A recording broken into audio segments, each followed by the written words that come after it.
एक बच्चे की भावुक कर देने वाली कहानी।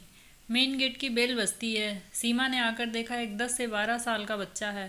सीमा ने पूछा, क्या है, क्यों बेल बजा रहे हो?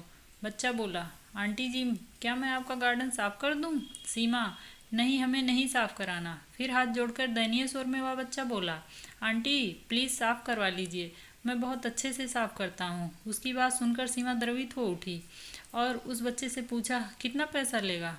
बच्चा बोला, आंटी जी पैसा नहीं चाहिए, आप मुझे बस खाना दे देना। सीमा को लगा कि बच्चा बहुत भूखा है, इसीलिए खाना मांग रहा होगा।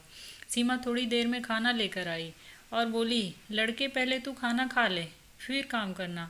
बच्चा बोला, नहीं आंटी जी, पहले मैं काम खत्म कर लूँ, फिर आप खाना दे देना।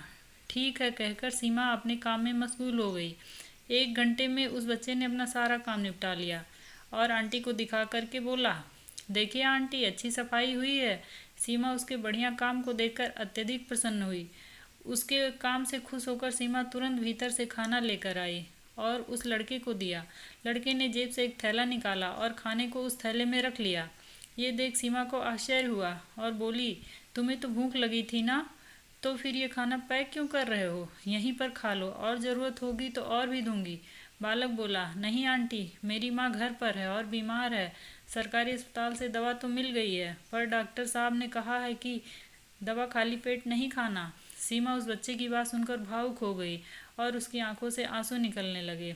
उसने उस मासूम बच्चे को खुद अपने हाथों से खाना खिलाया और उसकी माँ के लिए ताज़ी गर्म रोटियां बनाई और उसके साथ उसकी माँ के पास गई और बोली, बहन, आप बहुत अमीर हो। जो दौलत आपने अपने बेटे को दी है वो हम अपने बच्चे को नहीं दे पाए।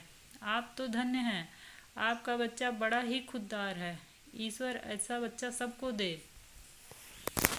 कहानी अच्छी लगे तो चैनल को सब्सक्राइब ज़रूर करें। धन्यवाद।